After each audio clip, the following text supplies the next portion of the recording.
Assalamualaikum warahmatullahi wabarakatuh. Pada kesempatan ini, kami akan mempresentasikan pameran program pembelajaran yang telah dilakukan di SMA Negeri 6 Yogyakarta sebagai tugas UAS mata kuliah pemahaman tentang peserta didik dan pembelajarannya. Kelompok kami merupakan kelompok mahasiswa yang ber-PPL di SMA Negeri 6 Yogyakarta yang beranggotakan Dina Irvani, Fitria Rohmah, Ina Dadina, Lina Widiantari, Nur Afifah, Putri Amalia, dan Retno Hirtanti. Pada pameran program pembelajaran ini, kami akan sampaikan berkaitan dengan program pembelajaran yang telah dilaksanakan, dievaluasi, dan direfleksikan saat PPL di SMA Negeri 6 Yogyakarta. Dari program pembelajaran 7 anggota kami memilih program pembelajaran milik Retno Hirtanti untuk kami pamerkan. Yang akan kami sampaikan berkaitan dengan desain asesmen atau panduan observasi karakteristik peserta didik, hasil observasi, RPP atau rencana pembelajaran, dan output yang ada. Yang pertama yaitu desain asesmen atau panduan observasi karakteristik peserta didik, di mana aspek yang akan diobservasi berkenaan dengan budaya sekolah, budaya kelas, minat, etnik, kultural, sosial, keterlibatan peserta didik, perkembangan kognitif, kemampuan awal, gaya belajar, motivasi, perkembangan emosi, perkembangan sosial, perkembangan moral, dan perkembangan motorik. Selanjutnya, detail instrumen dan hasil asesmen. Untuk aspek yang pertama yaitu budaya sekolah, hal yang diobservasi antara lain suasana sekolah dan bentuk penguatan profil pelajar Pancasila. Dari observasi didapat bahwa suasana sekolah cukup mendukung pembelajaran, mengingat sekolah berada di pusat kota dan dekat dengan fasilitas umum. Selanjutnya, fasilitas sekolah yang mendukung pembelajaran sudah cukup memadai, seperti adanya perpustakaan, koperasi, lab, tempat ibadah, dan lain sebagainya. Untuk bentuk penguatan profil pelajar Pancasila di sekolah antara lain menyanyikan lagu Indonesia Raya setiap pagi, upacara bendera, peserta didik yang dilibatkan aktif dalam penyelenggaraan kegiatan sekolah seperti workshop atau kegiatan yang diselenggarakan OSIS dan ROHIS, dan lain sebagainya. Kemudian untuk aspek selanjutnya yaitu budaya kelas, hal yang diobservasi yaitu suasana kelas dan bentuk penguatan profil pelajar Pancasila. Dari observasi didapat fasilitas yang mendukung pembelajaran di kelas sudah cukup memadai, seperti adanya proyektor. Dari observasi didapat karakteristik teman sekelas yaitu suportif, toleran, dan aktif. Untuk bentuk penguatan profil pelajar Pancasila, yaitu profil pelajar Pancasila telah diintegrasikan dalam pembelajaran seperti diskusi kelompok, presentasi, dan pembelajaran inquiry. Untuk selanjutnya akan disampaikan oleh Dina Irvani. Untuk aspek yang selanjutnya itu keterlibatan peserta didik. Nah, yang diamati yang pertama yaitu tentang keaktifan peserta didik, kemudian yang kedua yaitu motivasi dan antusiasme belajar peserta didik. Nah, dari hasil observasi diperoleh bahwa dalam proses pembelajaran ini peserta didik aktif dalam mengikuti kegiatan pembelajaran.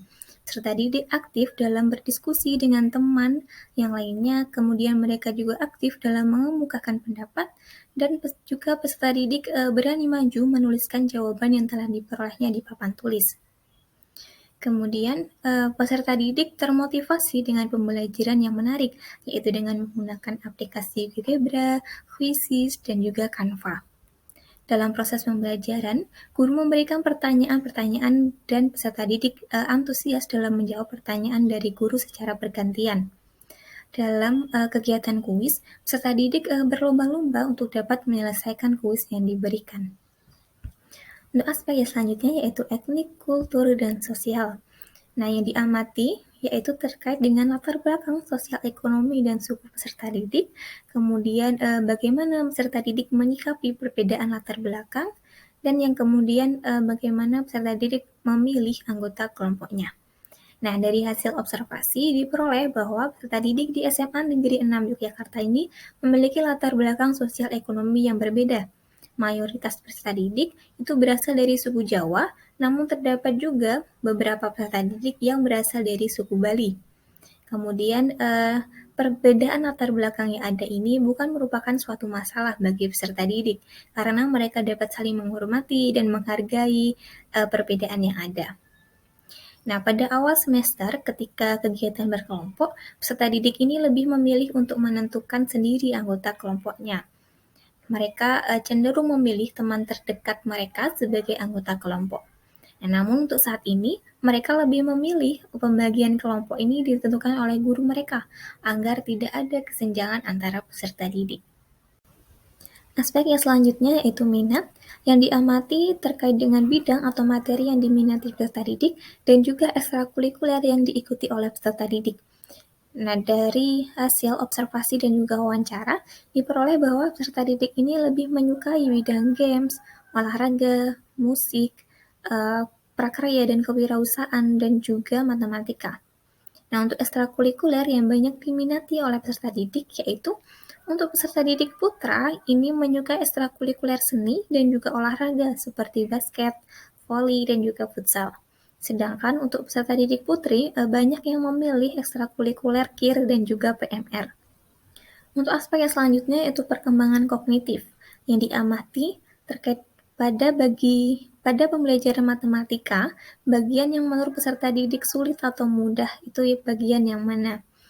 Nah, diperoleh hasil yaitu dari segi materi, peserta didik ini lebih memilih matematika wajib. Namun dari segi proses pembelajaran, peserta didik lebih menyukai matematika peminatan. Untuk perkembangan kognitif peserta didik, nah, mereka itu sudah dapat memahami materi dengan baik. Namun jika memang terdapat kesulitan, peserta didik akan bertanya kepada guru atau berdiskusi dengan teman. Berdasarkan observasi juga, peserta didik ini dalam mengerjakan soal ini kurang runtut untuk menuliskan solusi jawabannya tersebut. Aspek yang selanjutnya yaitu kemampuan awal yang diamati yaitu terkait kesiapan peserta didik dalam pembelajaran, keberagaman kompetensi awal peserta didik, dan cara mencapai tujuan pembelajaran. Dari hasil observasi dan juga wawancara, diperoleh bahwa sebelum memulai pembelajaran ini peserta didik telah siap untuk mengikuti kegiatan pembelajaran. Nah, pada awal pembelajaran, peserta didik ini diminta untuk mengerjakan soal terkait dengan materi sebelumnya, sehingga dari hasil pekerjaan tersebut diketahui bahwa peserta didik ini memiliki kemampuan awal yang berbeda-beda. Untuk itu, guru perlu mengoreksi hasil pekerjaan peserta didik ini secara klasikal, sehingga mereka menjadi lebih paham dan persepsi peserta didik terkait materi tersebut itu akan sama. Nah, untuk mencapai tujuan pembelajaran, peserta didik ini tidak malu untuk bertanya kepada guru yang berkeliling untuk mengecek pekerjaannya, dan peserta didik juga untuk memberikan bantuan yang diperlukan kepada peserta didik.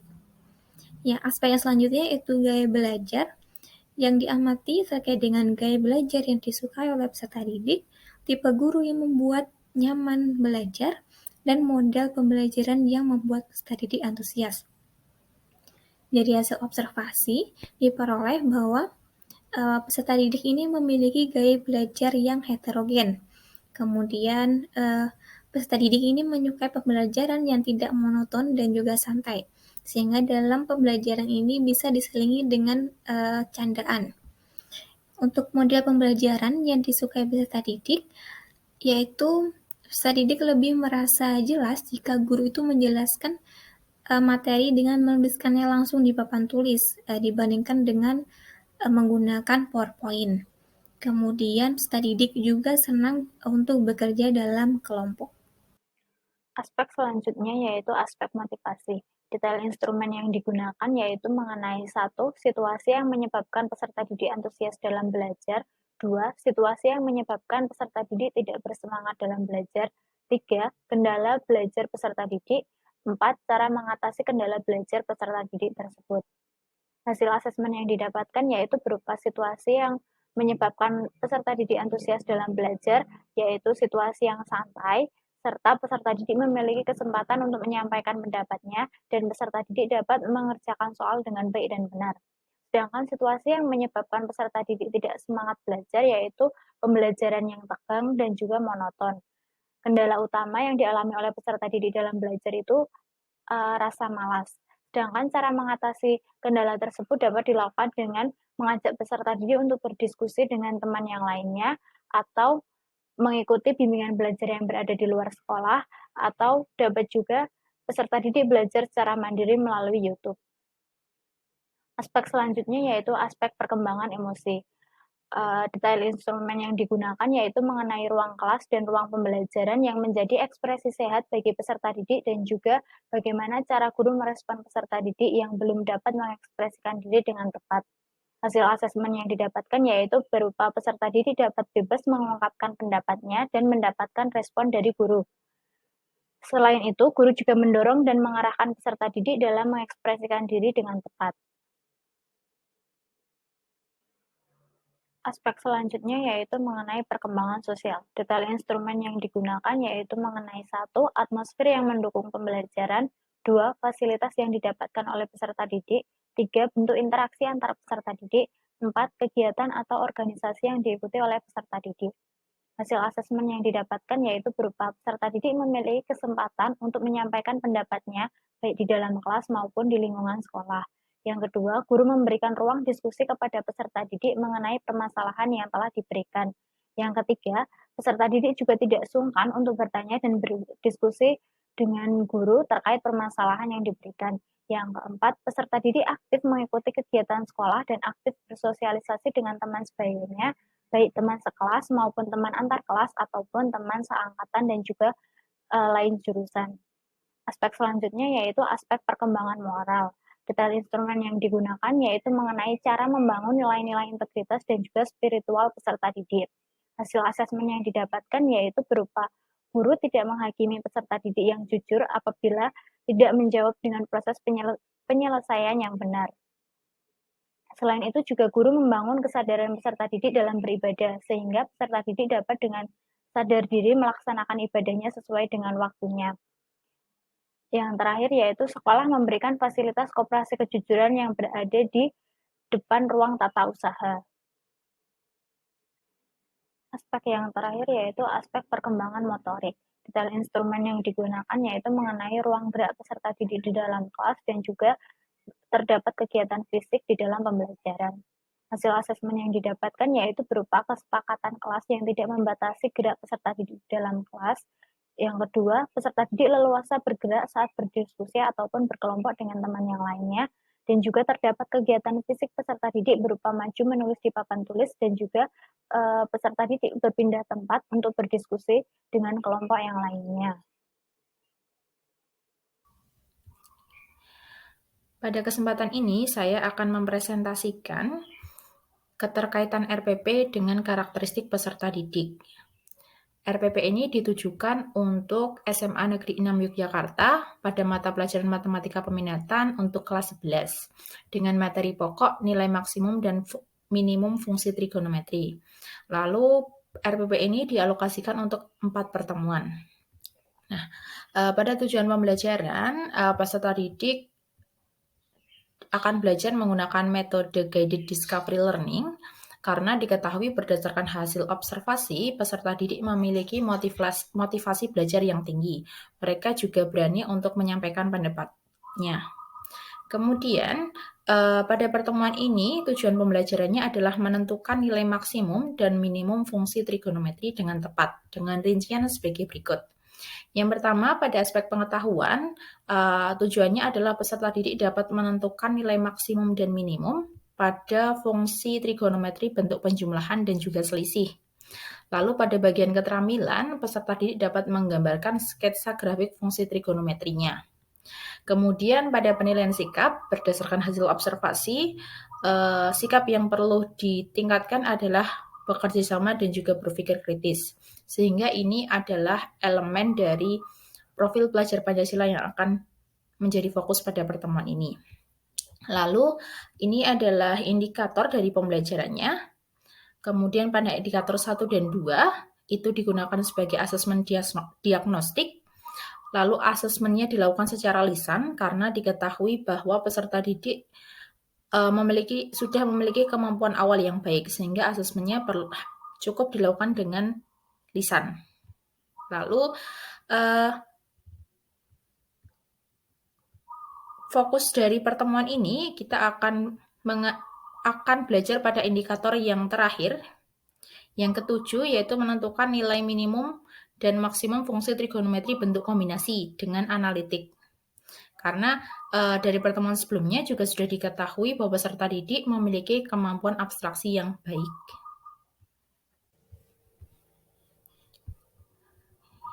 Yang akan kami bahas pada presentasi ini akan berfokus pada pertemuan keempat, di mana pembelajaran akan diawali dengan guru membuka salam, lalu mengajak peserta didik untuk mengawali pembelajaran dengan berdoa. Nah, ini adalah salah satu penguatan elemen beriman dan bertakwa kepada Tuhan Yang Maha Esa. Kemudian ketua kelas akan memimpin dengan berdoa, lalu guru akan mengkondisikan suasana belajar dengan memberikan pertanyaan yang berhubungan dengan kesiapan belajar, di mana salah satunya adalah tentang kehadiran peserta didik. Lalu guru akan memotivasi siswa dengan menyampaikan bahwa pada fungsi trigonometri kombinasi akan ada kaitannya dengan fungsi trigonometri tunggal. Lalu akan disampaikan tujuan pembelajaran, yaitu peserta didik dapat berpikir kritis untuk menentukan nilai maksimum dan minimum fungsi trigonometri bentuk Y sama dengan A sin X plus B cos X plus C, atau fungsi trigonometri kombinasi. Kemudian, sebelum memulai pembelajaran, guru akan meminta salah satu kelompok untuk mempresentasikan hasil pertemuan sebelumnya. Nah, ini dilakukan karena diketahui bahwa peserta didik memiliki kepercayaan diri yang tinggi untuk menyampaikan hal yang dia ketahui, salah satunya menggunakan presentasi ini. Kemudian guru membagikan LKPD untuk pertemuan hari ini dan mengarahkan peserta didik untuk bekerja dalam kelompok. Kelompok di dalam kelas ini dipilih secara acak karena dari hasil observasi diketahui bahwa peserta didik itu memiliki toleransi yang tinggi, di mana mereka bisa bekerja dengan siapapun di dalam kelasnya, begitu. Kemudian pada kegiatan inti, guru memberikan stimulasi berupa menyajikan bentuk fungsi yang akan diselesaikan. Lalu guru memberikan kesempatan kepada peserta didik untuk menganalisis fungsi tersebut dengan menghubungkannya dengan materi pada pertemuan sebelumnya, yaitu persamaan fungsi trigonometri. Pada identifikasi masalah, peserta didik diminta untuk menganalisis bentuk fungsi tersebut menggunakan hubungannya dengan fungsi sebelumnya. Juga tadi termasuk dengan persamaan fungsi trigonometri. Peserta didik juga pada pengumpulan data diminta memanipulasi bentuk fungsi dari pertemuan sebelumnya. Nah, peserta didik sudah diminta menganalisis dan memanipulasi karena diketahui bahwa peserta didik itu sudah memiliki kemampuan abstraksi yang baik, sehingga ini bisa dilakukan secara mandiri di dalam kelompoknya masing-masing. Kemudian pada pengolahan data juga dilakukan analisis terkait bentuk fungsinya dengan nilai maksimum minimumnya.